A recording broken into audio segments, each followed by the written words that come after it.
Cinema ಇವಾಗ ಎಲ್ರು ನೋಡೋಂತ cinema ಮಾಡ್ಬೇಕು ಅಂತ ನಾವು ಪ್ರಯತ್ನ ಮಾಡಿದ್ರೆ ಅಂಡ್ ಈ ಸಿನಿಮಾ ಕೂಡ ಹಾಗೆ ಇದೆ. ಪ್ರತಿಯೊಬ್ರು ನೋಡೋಂತ ಸಿನಿಮಾನೇ ಇದೆ. ಅಂಡ್ ಡೆಫಿನೆಟ್ಲಿ ಇವಾಗ ಸುಮಾರು ಸಿನಿಮಾಗಳು ಬರ್ತಾ ಇದೆ. ಫ್ಯಾಮಿಲಿ ಆಡಿಯನ್ಸ್ ಅಂತ ಸ್ಪೆಸಿಫಿಕ್ ಆಗೋ ಸಿನಿಮಾಗಳು ಬರ್ತಿದೆ, ಮಾಸ್ ಫಿಲ್ಮ್ಸ್ ಅಂತ ಹೇಳ್ತೀವಿ, ಆ ತರನೂ ಬರ್ತಿದೆ. ಖಂಡಿತ ಇವಾಗ ನೋಡ್ತಿರೋದಂದ್ರೆ ಸಿನಿಮಾ ಚೆನ್ನಾಗಿದ್ರೆ ಪ್ರತಿಯೊಬ್ರು ನೋಡ್ತಾರೆ. ಸೊ ನಾವ್ ಒಟ್ನಲ್ಲಿ ಪ್ರತಿಯೊಬ್ರು ಇಡೀ ಫ್ಯಾಮಿಲಿ ಕೂತ್ಕೊಂಡು ನೋಡೋಂತ ಸಿನಿಮಾನೇ ಮಾಡ್ತೀವಿ. ಫೈನಲ್. ಸೊ ಅಪ್ಪು ಸರ್ ಒಂದು ಇಂಟರ್ವ್ಯೂ ಹೇಳಿದ್ದು, ಇದು ಲೈನ್, ಅವ್ರ ಹೆಸರು ಇಟ್ಕೊಂಡು ಮಾಡಿರೋ ಸಿನಿಮಾಗಳೆಲ್ಲ ಸೂಪರ್ ಡೂಪರ್ ಹಿಟ್ ಆಗಿದೆ. 99% ಇದೆ. ರಾಜು, ಅಪ್ಪು, ಅಭಿ ಈ ತರ. ಸೊ ಅದನ್ನ ಅವ್ರು ನಂಬ್ತಾ ಇದ್ರಂತೆ. ಸೊ ನಿಮ್ಗೆ ಅದನ್ನೆಲ್ಲ ಇದೆಯಾ, ಗೊತ್ತಿದೆ? ಯುವ ಫಸ್ಟ್ ಸಿನಿಮಾ ನಿಮ್ ನೇಮು. ಸೊ ಆಗುತ್ತಾ ನೆಕ್ಸ್ಟ್? ನೋಡೋಣ, ಜಸ್ಟ್ ಒಂದ್ ಸಿನಿಮಾ ಇದೆ ಸರ್. 2ನೇ ಸಿನಿಮಾ ನನಗೂ ಹಂಗೆ ವರ್ಕ್ ಆದ್ರೆ ಸೂಪರ್ ಅಲ್ಲ.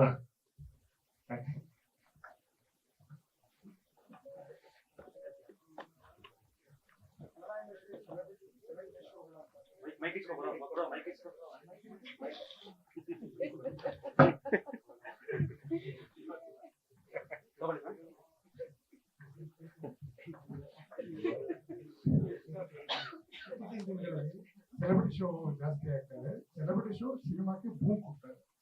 ಯಾರಾದ್ರೂ ಸೆಲೆಬ್ರಿಟಿ ಬಂದು ಒಂದು ಸಿನಿಮಾ ಬಗ್ಗೆ ಮಾತಾಡಿದ್ರೆ ಒಂದಷ್ಟು ಪರ್ಸೆಂಟೇಜ್ ಬೂಮ್ ಕೊಡ್ತಾರೆ. ನಿಮ್ಮ ಸಿನಿಮಾಗೆ ಹೆಚ್ಚಾಗಿ ಸೆಲೆಬ್ರಿಟಿ ಶೋಗಳನ್ನ ಯಾರ್ಯಾರನ್ನ ಕಳಿಸ್ತೀರಾ ಅಂತ? ಸೆಲೆಬ್ರಿಟಿ ಶೋ ಇಲ್ಲ ಸರ್, ಡೈರೆಕ್ಟ್ ಯಾಕೆ ಸರ್? ಹಂಗೇನು ತೋರಿಸ್ಬಾರ್ದು ಅನ್ನೋದೇನಿಲ್ಲ. ನಮ್ಮ ಸ್ಟ್ರಾಟಜಿ 18ಕ್ಕೆ ಬೆಳಗ್ಗೆ ಶೋ ಹಾಕ್ಬೇಕು ಅಂತ ಇದೆ. ಅದನ್ನ ಆಮೇಲೆ ಏನಾದ್ರು ಒಟ್ಟುಗೂಡ್ಸೋದು ಅಂದ್ರೆ ಆಲ್ವೇಸ್ ನಮ್ಗೆ ಇಂಡಸ್ಟ್ರಿ ಒಟ್ಟುಗೂಡಿಸ್ಬೇಕು ಅಂತಂದ್ರೆ ನಾವು ಆಲ್ವೇಸ್ ರೆಡಿ. ಇನ್ಫ್ಯಾಕ್ಟ್ ನಾನು ಆ ಥರದ ಭಾಗಿ ಕ್ರಿಕೆಟ್ ಇಂದಾಗ್ಲಿ ತುಂಬಾ ವರ್ಷದಿಂದ ಸರ್ ಜೊತೆ ಮಾಡ್ಕೊಂಡು ಬಂದಿರೋದ್ರಿಂದ ಅದನ್ನ ಆಲ್ವೇಸ್ ಅದು ಓಪನ್. ಅಂಡ್ ನಮ್ಗೆ ತುಂಬಾ ಖುಷಿ ಅದು ಇಂಡಸ್ಟ್ರಿ ಅವರೆಲ್ಲ ಒಟ್ಟಿಗೆ ಕೂಡಿಸ್ತಾರೆ. ಬಟ್ ಈ ಸಿನಿಮಾಗೆ ಹಿಂದಿನ ದಿನ ಪ್ರೀಮಿಯರ್ ಮಾಡಲ್ಲ, 18th 100% ರಿಲೀಸ್ ಆಗುತ್ತೆ. ಆಮೇಲೆ ಏನಾದ್ರು ಫುಲ್ ಟೀಮ್ ಕೂತ್ಕೊಂಡು ಡಿಸ್ಕಸ್ ಮಾಡಿ ಒಂದು ಸೆಲೆಬ್ರಿಟಿ ಶೋ ಸಿಕ್ಕಿ ಎಲ್ಲಾ ಟೈಮು ಸಿಗೋದು, ಅದೇ ಟೈಮ್ ಸಿಕ್ಕಿದ್ರೆ ಮಾಡೇ ಮಾಡ್ತೀವಿ. ಬಟ್ ಆಸ್ ಆಫ್ ನೌ ಏನು ಪ್ಲಾನ್ ಇಲ್ಲ.